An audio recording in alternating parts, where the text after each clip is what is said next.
Her name was Isabella, and she was drowning.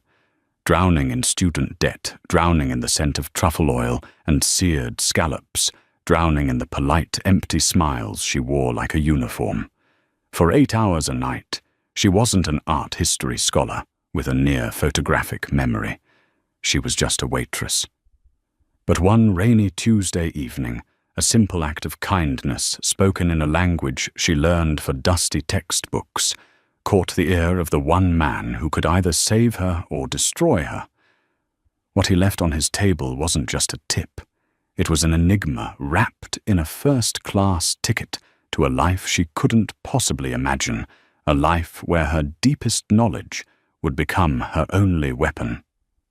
The Gilded Sparrow wasn't just a restaurant, it was a theatre. Located on a quiet, cobblestoned street in Soho, it was a meticulously crafted stage where New York's elite performed the nightly ritual of being seen. The lighting was always dimmed to a conspiratorial twilight, making diamonds sparkle and hiding the faint lines of worry on the faces of investment bankers. The air hummed with a carefully curated symphony, the gentle clinking of baccarat crystal, the hushed murmur of billion-dollar deals, and the distant rhythmic sizzle from the kitchen of celebrity chef Antoine Dubois, a man who had never actually cooked a meal there in 5 years. Isabella Rossi moved through this theatre like a ghost in a black apron.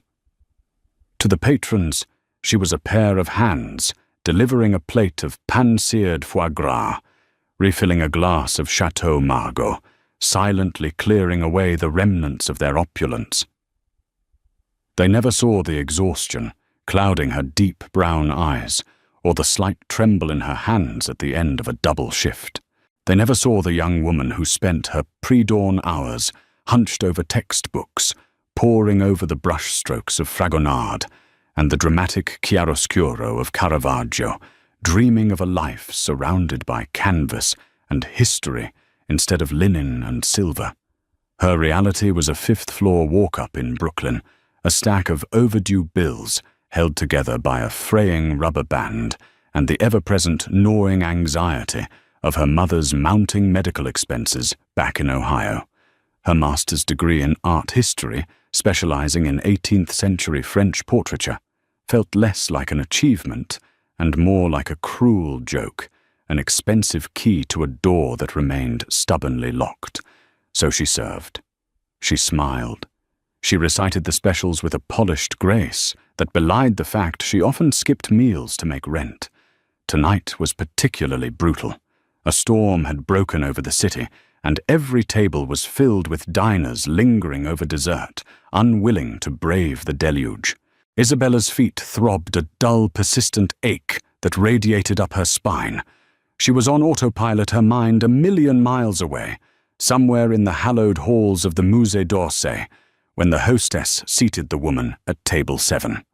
The woman was old, impeccably dressed in a Chanel suit that was likely older than Isabella herself, with a string of pearls resting on her wrinkled neck. She carried an air of formidable old-world wealth, but her eyes darting around the room held a flicker of panicked confusion. She was Geneviève Dubois, the 80-year-old mother of the restaurant's famous and famously absent owner.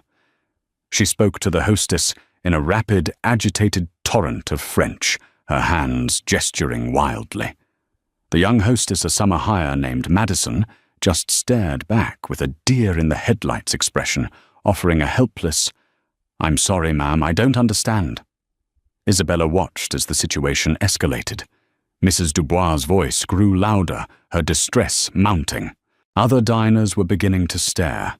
The manager, a perpetually stressed man named Robert, was on the other side of the room, placating a hedge fund manager who thought his steak was medium rare instead of the divinely inspired medium rare he had ordered.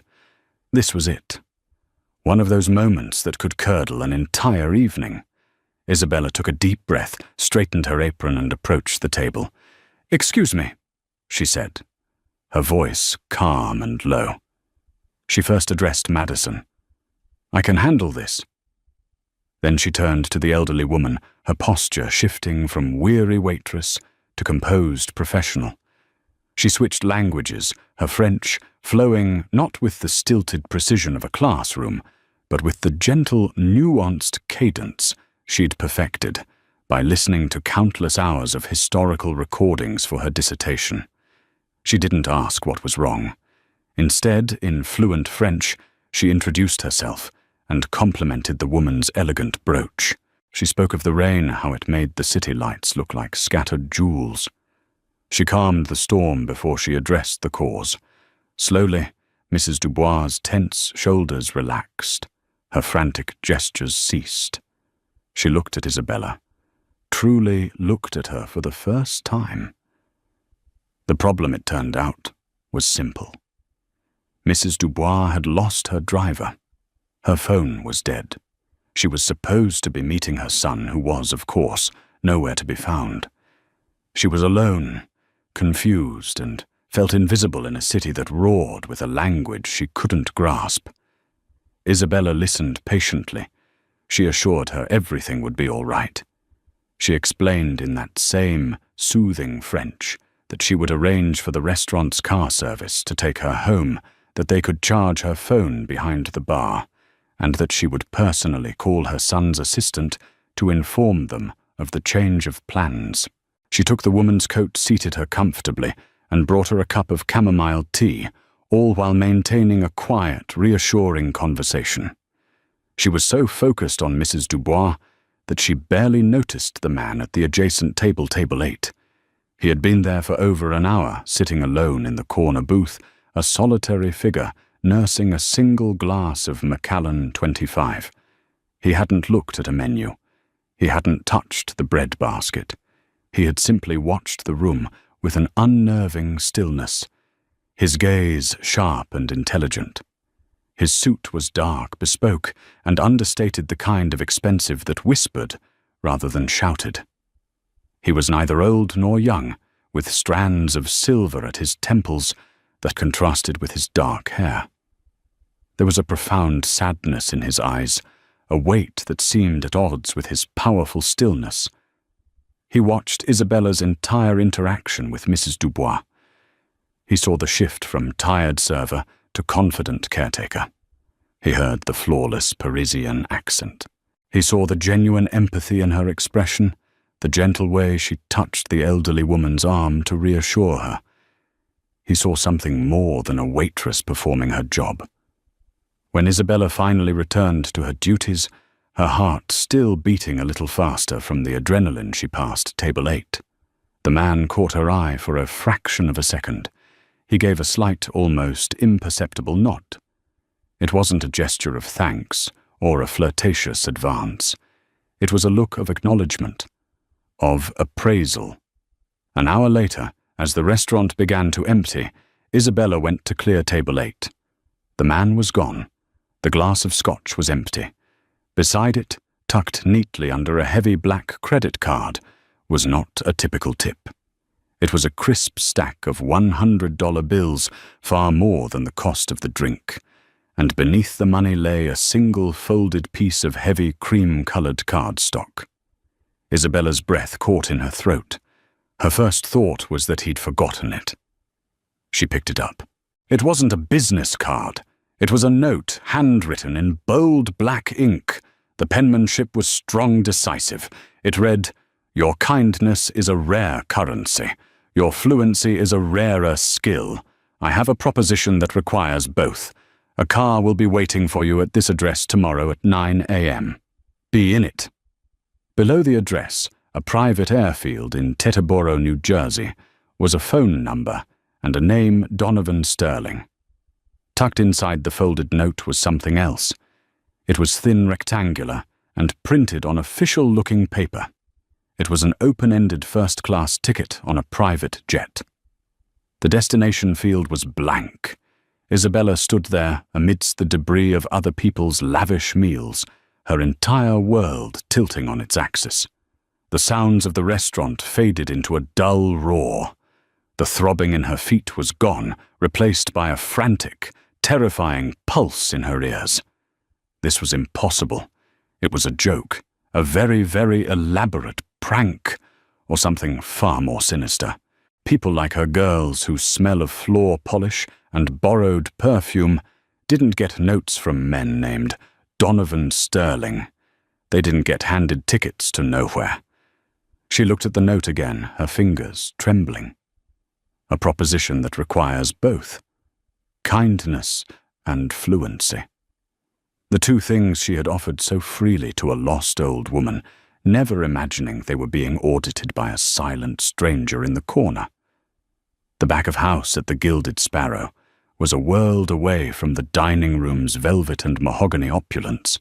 It was a cramped, chaotic space of stainless steel, harsh fluorescent lights, and the lingering smell of garlic and bleach.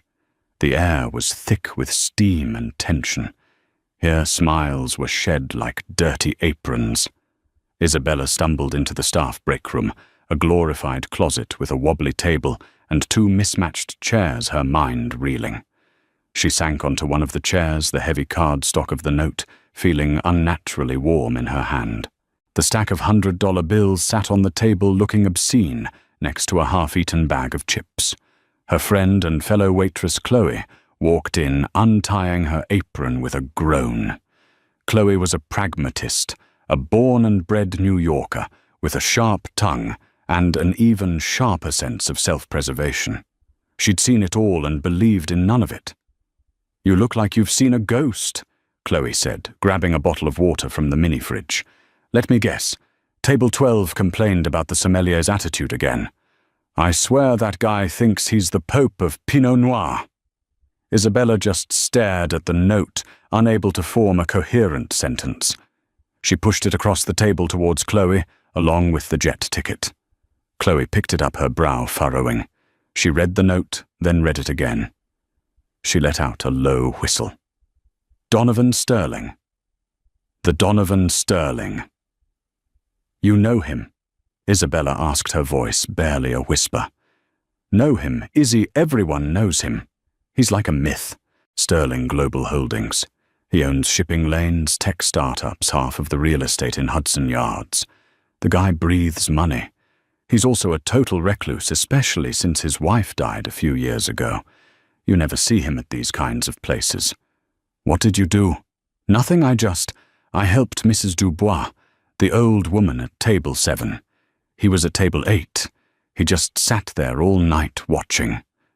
Chloe examined the ticket, holding it up to the light, as if to check for a watermark. Titterboro.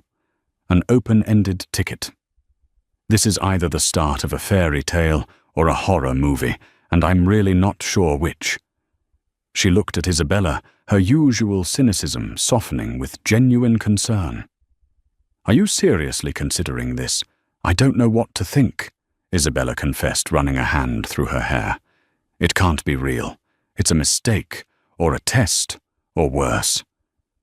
The dark alleys of her imagination offered up a dozen terrifying scenarios, from human trafficking to elaborate scams. "Or," Chloe said, tapping the note, "it's exactly what it looks like. A rich, eccentric billionaire was impressed by the classy French-speaking girl who was kind to an old lady, and he's decided to make you his personal Eliza Doolittle. Stranger things have happened." She paused, her expression turning serious. "Look, Izzy, be smart about this.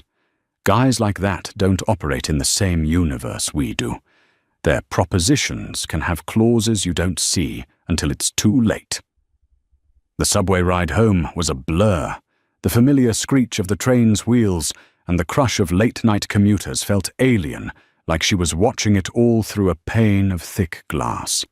Back in her small apartment, the note and ticket sat on her worn-out IKEA coffee table, a portal to another world. The stack of cash was tucked away in a drawer, feeling like evidence of a crime she hadn't yet committed. Sleep was impossible. Her mind was a whirlwind of what-ifs. What if she went? What if she didn't?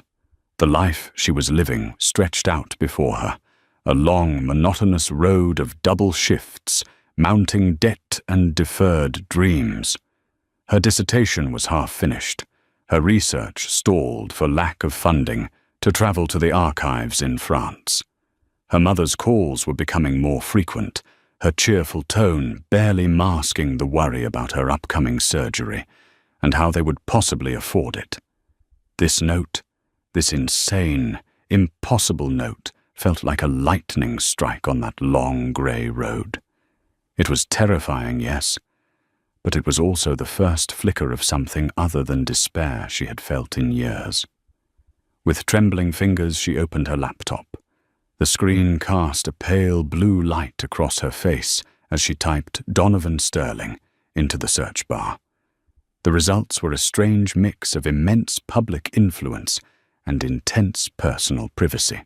There were dozens of articles from Forbes and the Wall Street Journal detailing the colossal acquisitions and market-shaking moves of Sterling Global Holdings. He was a titan of industry, a visionary in logistics and renewable energy. There were photos of him at charity galas from years ago, always impeccably dressed with a reserved, almost melancholy smile. Then she found the articles about his wife, Helene Sterling. She had been French, a former ballerina from a prominent Parisian family. She was beautiful, elegant, and by all accounts the vibrant center of Donovan's world. And she had died, suddenly, tragically, in a boating accident 3 years ago. After her death, Donovan Sterling had all but vanished from public life. He still ran his empire, but from the shadows. The few candid photos that existed showed a man haunted by a profound loss. Isabella stared at a picture of Hélène.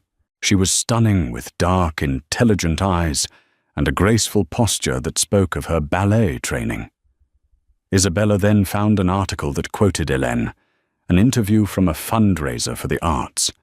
In it, she talked about her passion for 18th century art, her love for the delicate works of Jean-Honoré Fragonard. A chill ran down Isabella's spine. It was her exact area of academic specialization. This couldn't be a coincidence.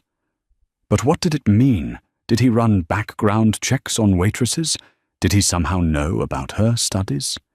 It seemed paranoid insane. And yet, the pieces fit together with a chilling, inexplicable logic. His late French wife loved the specific school of art that Isabella was an expert in. The language, the kindness, the art.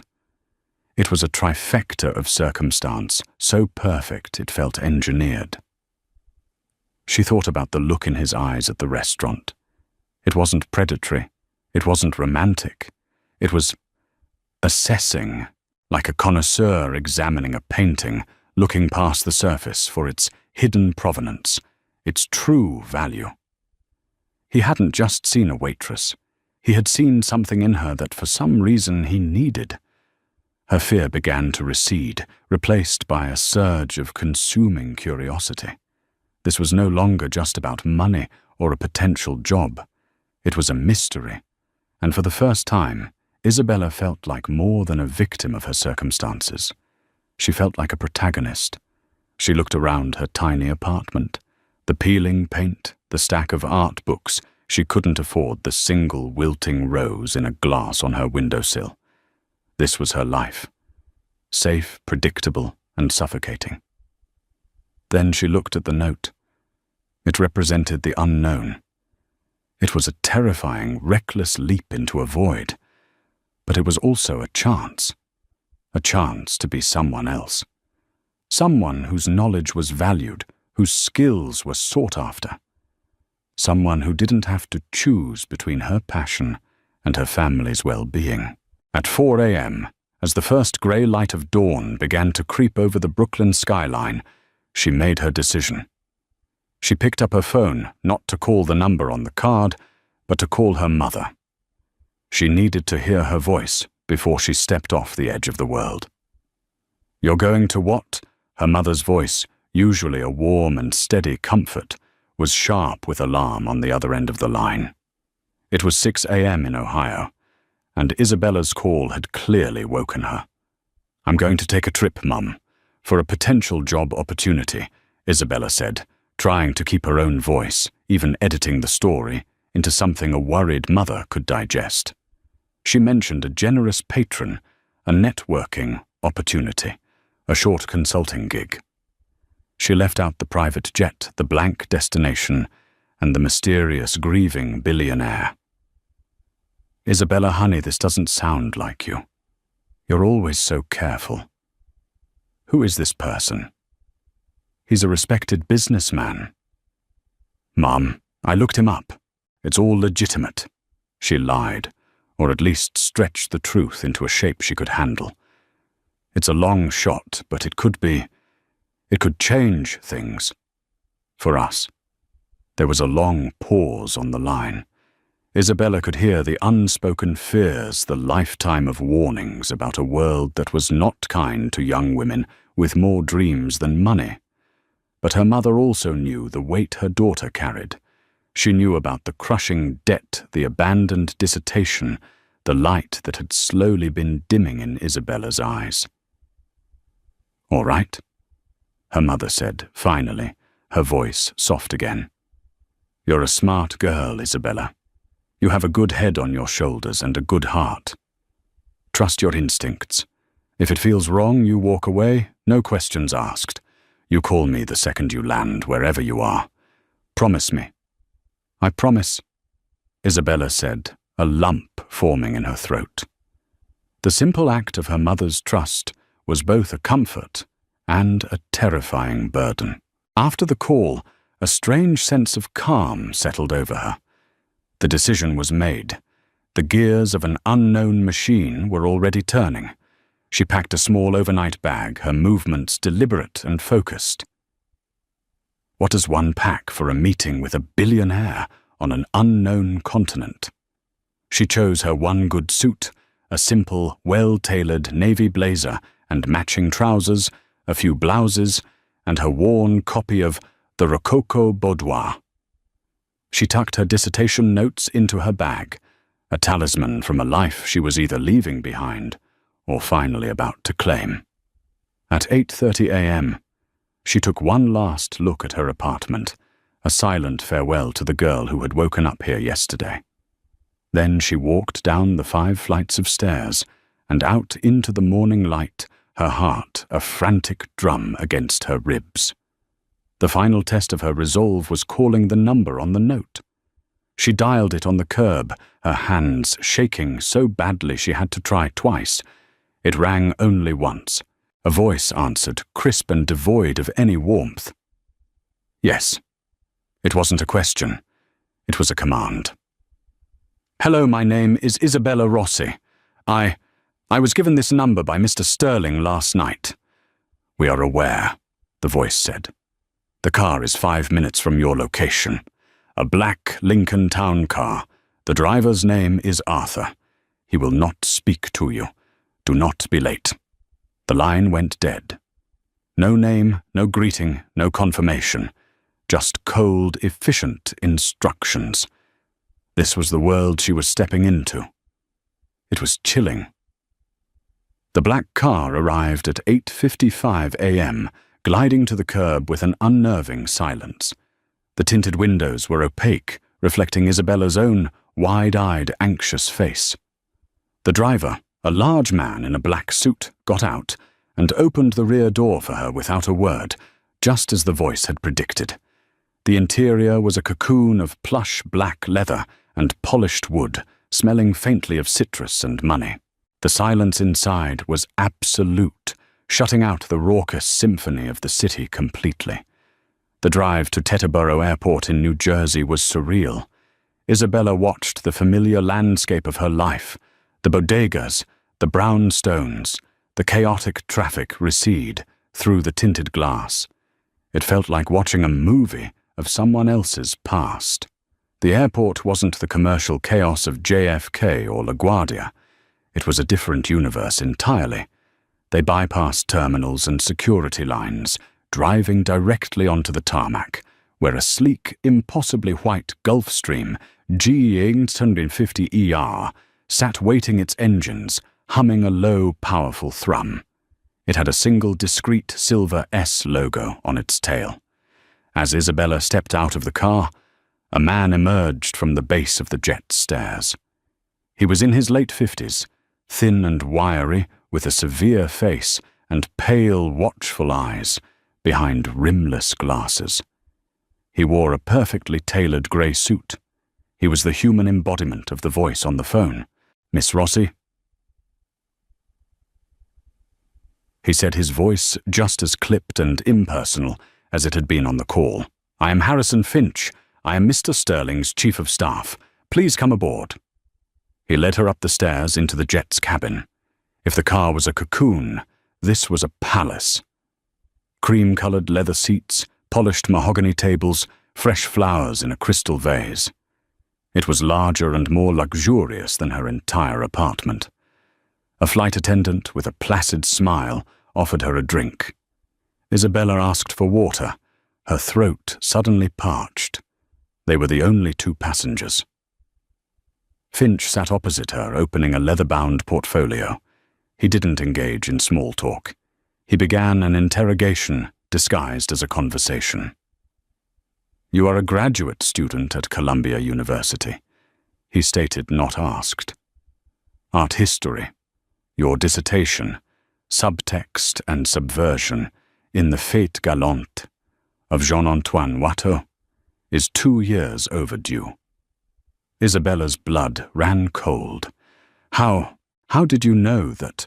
"We believe in due diligence, Miss Rossi," Finch said, his eyes never leaving her face. "Your student loan debt currently stands at $142,000. Your mother, Catherine Rossi, resides in Cleveland and is awaiting coronary bypass surgery, which your family's insurance has deemed only partially covered." Every word was a perfectly aimed dart, stripping her bare, laying out the architecture of her desperation for him to inspect. This wasn't a fairy tale. This was an audit. She felt a surge of anger, a defensive pride. "My personal life is none of your concern," she said, her voice stronger than she expected. Finch raised a thin eyebrow, a flicker of something, perhaps respect, in his cold eyes. "On the contrary, Mr. Sterling is making a significant investment by flying you halfway across the world. He needs to understand the nature of the asset. Your motivations are paramount. Are you motivated by desperation, by greed, or by a genuine desire for the opportunity being presented?" "And what opportunity is that?" Isabella shot back. "No one has bothered to tell me." "Mr. Sterling will explain that himself," Finch said smoothly, closing the portfolio. "My job is to ascertain whether you are a sound investment or a potential liability. Your interaction with Mrs. Dubois showed compassion and resourcefulness. Your academic background is intriguing, but people can be full of surprises." The rest of the flight passed in a tense, humming silence. Isabella stared out of the window, watching the Atlantic Ocean unfurl below them like a vast blue map to an unknown world. The luxury surrounding her felt like a gilded cage, beautiful and suffocating. She was an asset, a liability, a thing to be assessed. Chloe's words echoed in her mind. Their propositions can have clauses you don't see until it's too late. After 8 hours, they began their descent. The landscape that emerged from the clouds was one of breathtaking storybook beauty, snow-capped mountains, ringing a vast, impossibly blue lake. Geneva. They landed as smoothly as they had taken off. Another black car was waiting on the tarmac. The drive was short, winding up into the hills overlooking the city. They passed through a set of imposing iron gates and drove down a long gravel driveway lined with ancient cypress trees. The house, it was a flagrant understatement to call it a house, was a modern masterpiece of glass and stone built into the hillside with panoramic views of Lake Geneva and the distant Mont Blanc. It was magnificent, austere, and as silent and imposing as the man who owned it. Finch led her inside. The interior was cavernous with soaring ceilings and walls of glass. The furnishings were minimalist, expensive, and impersonal. It felt less like a home and more like a private museum. A museum curated by a ghost. He showed her to a guest suite that was larger than 3 of her apartments combined. It had its own balcony overlooking the lake. It was a room designed to impress, to awe, to intimidate. "Please refresh yourself, Miss Rossi," Finch said from the doorway. "Mr. Sterling will see you in his study in 1 hour." He closed the door, leaving her alone in the silent, opulent space. Isabella walked to the floor-to-ceiling window and looked out at the view. The beauty was staggering, unreal. But she felt no joy, only a profound and terrifying sense of isolation. She was a world away from everything she knew, a pawn in a game whose rules she didn't understand, about to meet the king. The guest suite was a symphony of quiet luxury, a space so perfectly arranged it felt uninhabited. The king-sized bed was draped in linens with a thread count. She couldn't begin to guess the air was scented with a faint, unidentifiable fragrance of white tea and cedar. And the ensuite bathroom was a cavern of Italian marble and gleaming chrome fixtures. On a small desk by the window, a brand-new laptop and a smartphone sat in their boxes, silent offerings to her new temporary reality. For a few moments, Isabella allowed herself to be seduced by the sheer opulence of it all. She ran her hand over the cool, smooth surface of a marble countertop and touched the impossibly soft cashmere throw on a chaise lounge. This was a world she had only read about in novels and studied in paintings, a world of effortless astronomical wealth. But the initial awe quickly curdled into a disquieting awareness of her own displacement.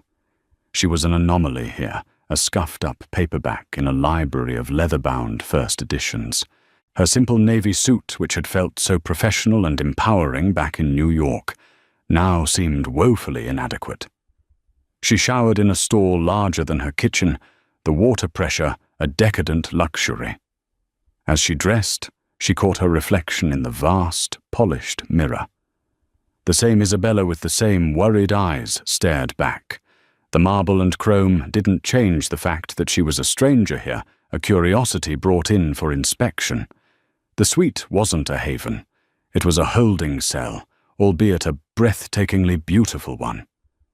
Harrison Finch's words echoed in her mind the nature of the asset. She wasn't a guest. She was a commodity being evaluated. With a deep breath, she steeled herself. She hadn't come this far to be intimidated by expensive furniture. She had come for answers. She had come because this impossible, terrifying path was the only one that didn't lead directly back to the suffocating despair of her old life. Exactly 1 hour later, she found her way through the silent, echoing hallways to the study. The door was a single, towering slab of dark walnut. She knocked her knuckles, making a sound that seemed too loud in the profound quiet. The door swung open silently. Harrison Finch stood there, his expression as unreadable as ever. He simply nodded and stepped aside, allowing her to enter. Donovan Sterling was not sitting behind the massive, futuristic desk that dominated the room. He was standing by a wall of glass that offered a staggering panoramic view of the lake and the mountains beyond. The setting sun painted the snow on the peaks in hues of orange and pink. He was dressed simply in dark trousers and a grey cashmere sweater, and he held a small, delicate-looking teacup in his hands. He turned as she entered, and for the first time she saw him clearly away from the theatrical gloom of the Gilded Sparrow. The sadness she had glimpsed in his eyes at the restaurant was not a fleeting expression. It was the room's primary resident. It clung to him like a shadow, softening the sharp, powerful lines of his face. He looked less like a corporate titan and more like a poet in mourning. "Miss Rossi, Isabella, thank you for coming," he said. His voice was deeper than she expected, and quieter with a slight rasp. It was a voice accustomed to being listened to without having to be raised. "Please sit." He gestured to one of 2 leather armchairs positioned in front of the window away from the desk. It was a deliberate choice, She realized to make this a conversation, not an interview. He sat in the other chair, placing his teacup on a small table between them. Finch remained standing by the door, a silent grey sentinel. "I imagine you have a great many questions," Sterling began, his gaze fixed on the view, as if he found it difficult to make direct eye contact. "That would be an understatement," Isabella replied, her voice steady. He gave a small, sad smile. "Finch can be thorough. His methods lack a certain finesse, but his purpose is to protect me. Often from myself." He finally turned his gaze to her, and his eyes were piercingly direct. "I owe you an explanation, and an apology for the clandestine nature of my invitation." He paused, gathering his thoughts. "The other night at the restaurant, you showed great kindness to Mrs. Dubois. But it was not just the kindness that caught my attention. It was the language, the specific dialect you used, the gentleness of your accent. It was my wife's accent." The confession hung in the air between them, raw and unexpected. Suddenly the pieces clicked into a different configuration. This wasn't about a business need for a translator. This was personal. Deeply personal. "My wife, Helene," he continued, his voice growing softer, "was from Paris. She was the most vibrant, fiercely intelligent person I have ever known. She saw the world through a different lens, a lens of art, of history, of beauty. Things I understood as assets on a balance sheet, she understood as pieces of the human soul." He took a sip of his tea, his hand not quite steady. "Since she passed, I have endeavored to continue her passions, to honor her memory. She was a great collector of art, specifically 18th century French art, the Rococo period, Fragonard, Watteau, Boucher. They were her friends, her confidants across the centuries." Isabella's heart began to beat faster. Watteau, the subject of her stalled dissertation, the coincidence was too profound, too specific. Helene had been searching for a particular painting for years. Sterling said, his eyes now distant, lost in a memory. "It's called Le Jardin Secret, The Secret Garden. It's a small early work by Jean-Honoré Fragonard. It is not one of his more famous pieces. In fact, its existence has been debated by scholars for decades. Most believe it was lost during the French Revolution." He leaned forward, a new intensity in his expression. But Helene was convinced it was real. She found a reference to it in the private journal of a Parisian aristocrat from the 1790s. She tracked its rumored provenance through 2 world wars. She believed it was hidden away in a private collection somewhere forgotten. Finding that painting became her quiet obsession. He looked directly at Isabella, and for the first time she understood. She was not here because she spoke French. That was merely the key that unlocked the door. She was here because of what she knew. 3 days ago, Sterling said, his voice dropping to a near whisper, "I received a highly confidential communication. Le Jardin Secret has surfaced. It is being sold in a private invitation-only auction in 2 days' time here in Geneva. The sellers are the descendants of a reclusive banking family, and the secrecy surrounding the sale is absolute." He stood up and walked over to a large antique wooden cabinet.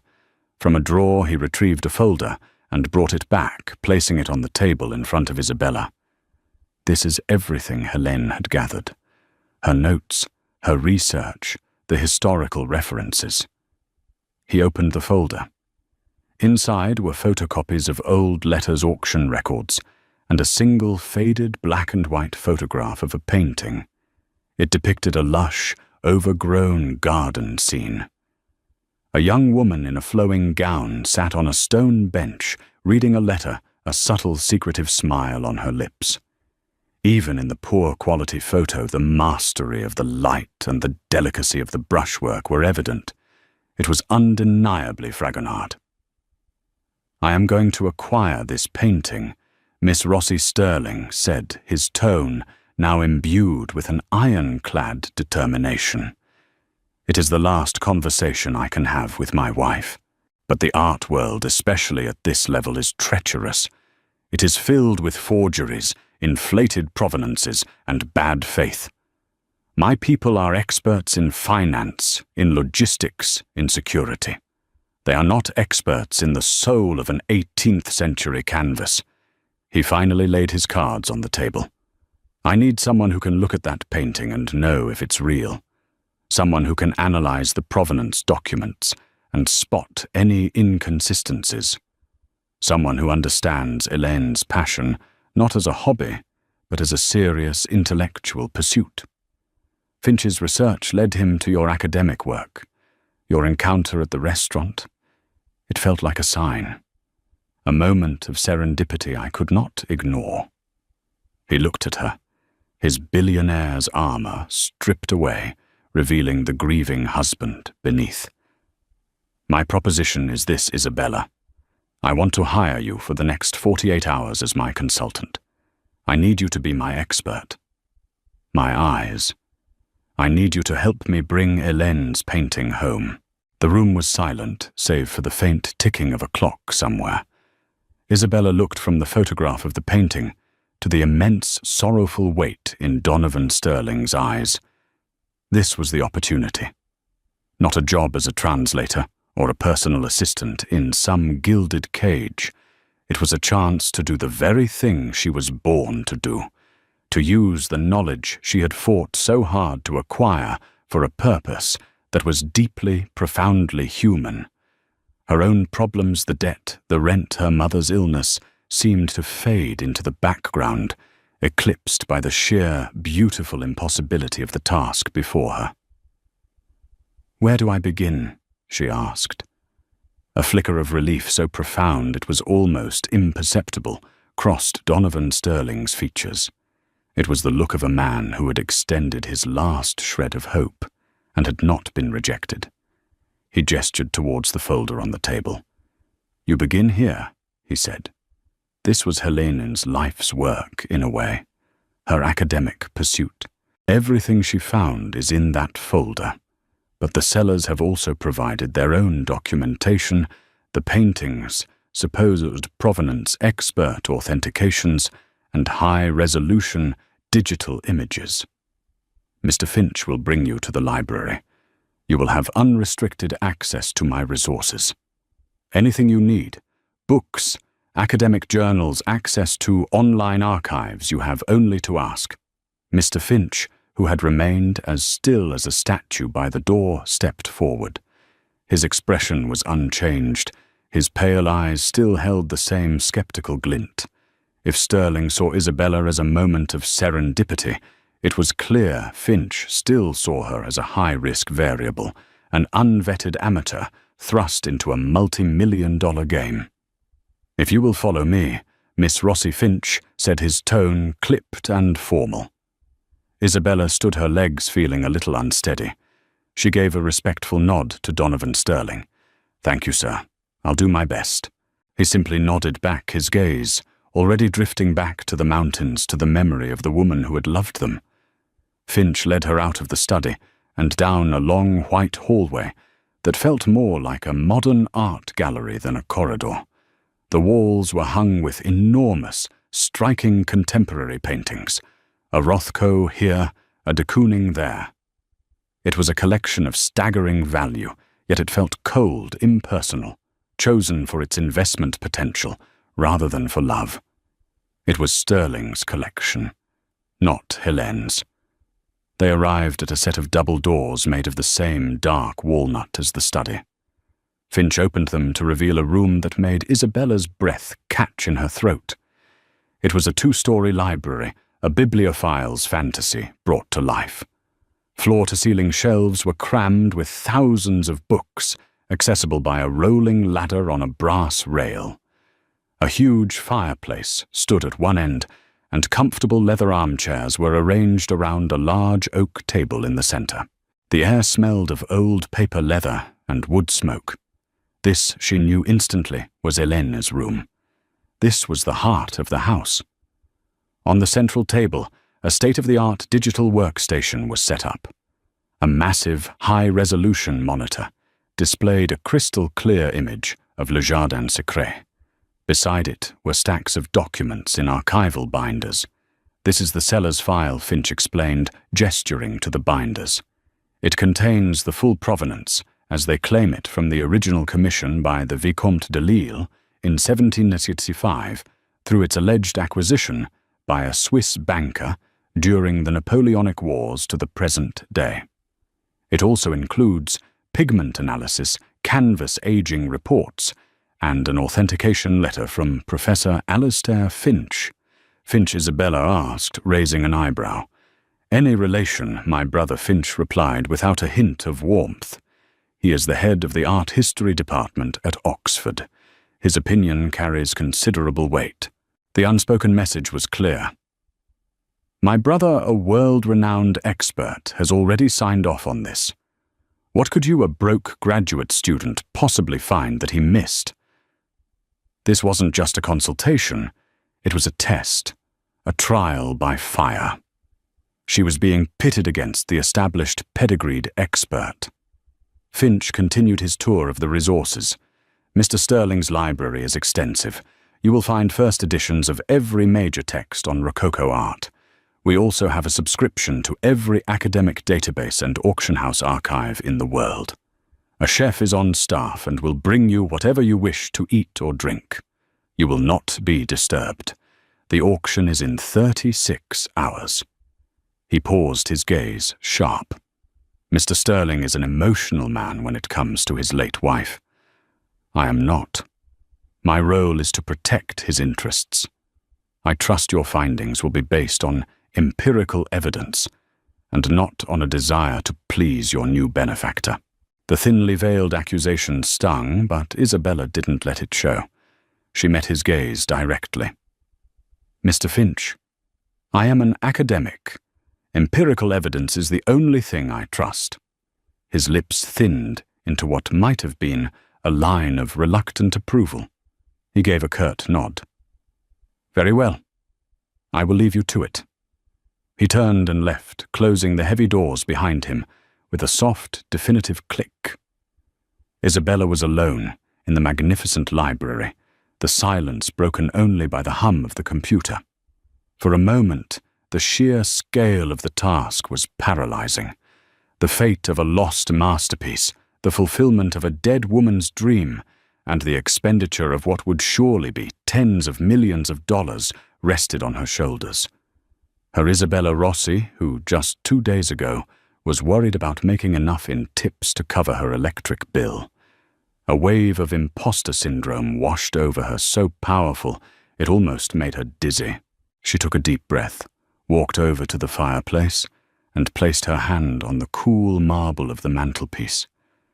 She thought of her mother, of the years of sacrifice. She thought of the countless nights she had spent alone in libraries.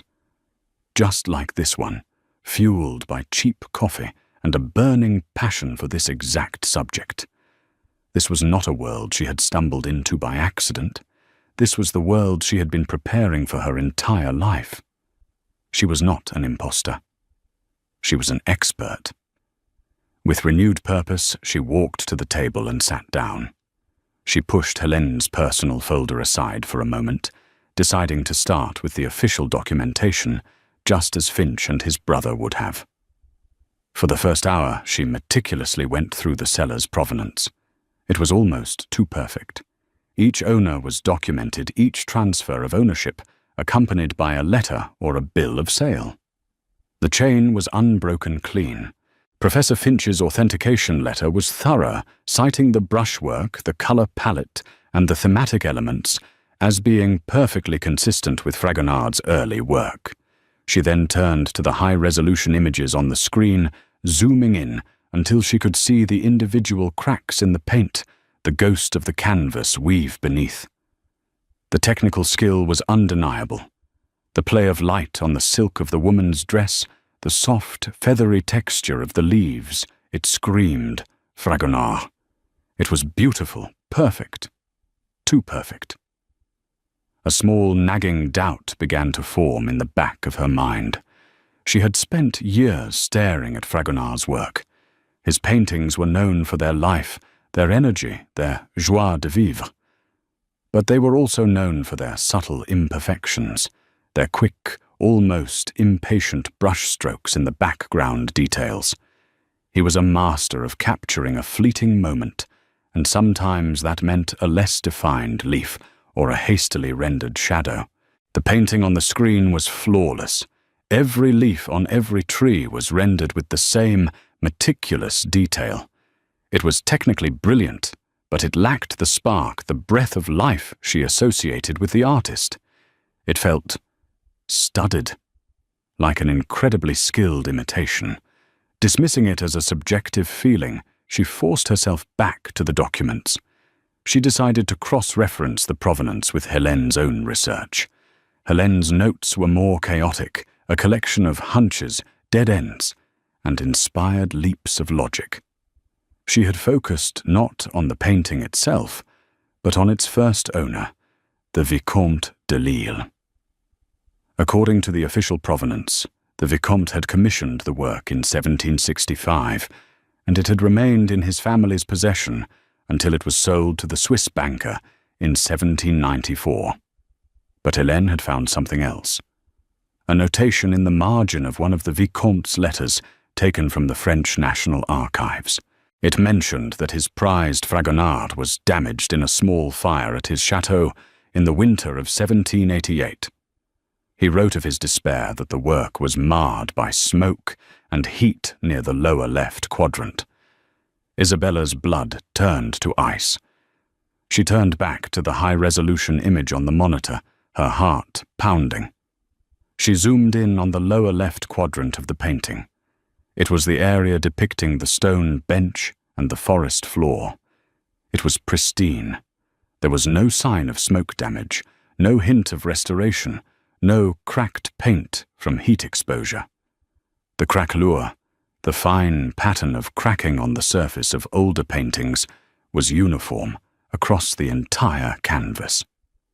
If it had been damaged by fire and restored in the 18th century, the chemical composition and aging of the restorer's paints would be different. There would be evidence, however faint.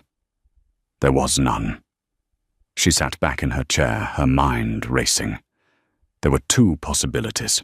Either Hélène's research was wrong, based on a forged letter or a misinterpretation, or the flawless multi-million-dollar painting on the screen, the one authenticated by the esteemed Professor Finch, was a fake. A brilliant, masterful, but ultimately worthless forgery. The thrill of discovery quickly gave way to a cold dread. Isabella knew she couldn't just announce the painting was a fake. She had to build an irrefutable case.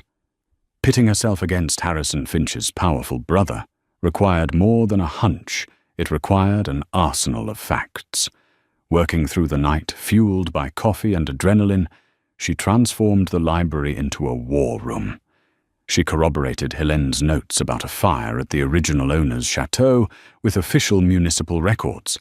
She then unearthed a dusty German thesis about a school of forgers from the 1890s, led by a disgraced artist named Jean-Paul Vincent. He was a genius at mimicking Fragonard, but with a fatal flaw for a forger, a perfectionism that made his work technically brilliant but emotionally sterile. The thesis mentioned his secret signature, his private mark of authorship hidden in his works, a tiny, almost invisible spider's web. With trembling hands, Isabella returned to the high-resolution image. There, in the painting's darkest shadow, she found it. The web was her smoking gun. She assembled her findings into a clear, concise presentation and summoned Sterling and Finch. In the study, she calmly laid out the evidence piece by piece. She showed them the fire record, the history of the forger, and finally the magnified image of the spider's web. Finch's skepticism dissolved into stunned, pale-faced silence. He was beaten.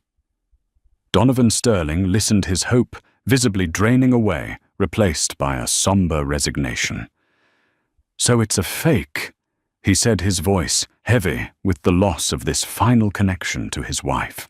"No," Finch declared, "we withdraw from the auction." But Isabella saw a different path. "Don't withdraw," she urged, her voice alive with a new, audacious strategy. "Let them think we know nothing. We use this as leverage. We meet them privately, before the auction, show them our proof, and give them a choice, a devastating public scandal, or a quiet private sale." She paused, letting the brilliant, ruthless gambit sink in. "We offer to buy the painting for its true value, as a masterpiece of forgery, saving them and Professor Finch from ruin." Harrison Finch stared at her astonished. Donovan Sterling's grief was replaced by a flash of admiration and renewed energy. A slow, genuine smile spread across his face. "Mr. Finch," he said, his voice charged with purpose. "Prepare the car. It appears Miss Rossi and I have an auction to attend." The auction was held in the sterile, silent vault of a private Geneva bank. Before the bidding could begin, Finch secured a private meeting. In a small, tense room, Isabella stood before the sellers, the Von Hess siblings, and a smug Professor Finch. Wasting no time, Isabella presented her evidence on a tablet. She showed them the magnified image of the spider's web hidden in the painting's shadows. "This is the signature of the forger, Jean-Paul Vincent," she stated calmly, her voice echoing in the quiet room. She followed with Hélène's research on the 18th century fire that had damaged the original canvas, proving the painting they possessed could not be authentic. The siblings' arrogance evaporated, replaced by pale-faced horror. Professor Finch stared aghast as his reputation crumbled before his eyes. It was then that Harrison Finch delivered the ultimatum, his voice cold as steel. They had a choice: sell the painting to Mr. Sterling immediately for a fraction of its supposed value, a fair price for a Vincent forgery, or face a public scandal that would decimate their family's name and the professor's career. Trapped, they accepted the deal. The painting was theirs. Back at the lakeside estate, the victory was palpable. Harrison Finch, for the first time, looked at Isabella with unadulterated respect. "I was wrong about you, Miss Rossi," he admitted, shaking her hand.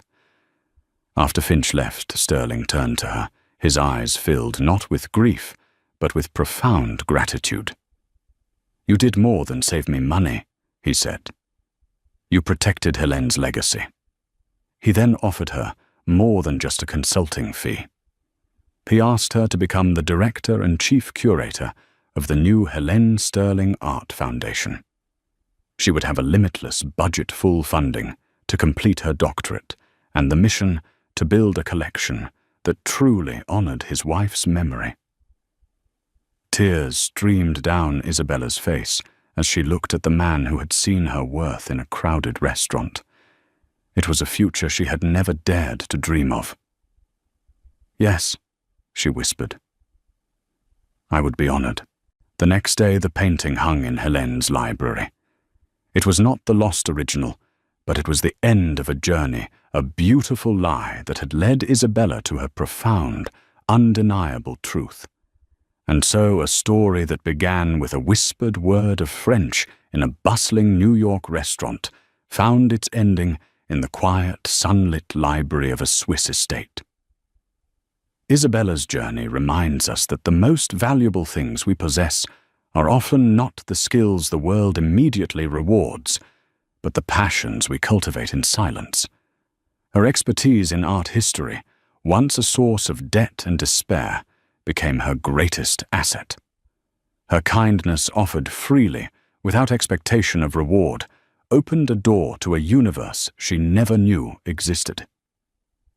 This story is a testament to the idea that destiny isn't always a grand, pre-written plan.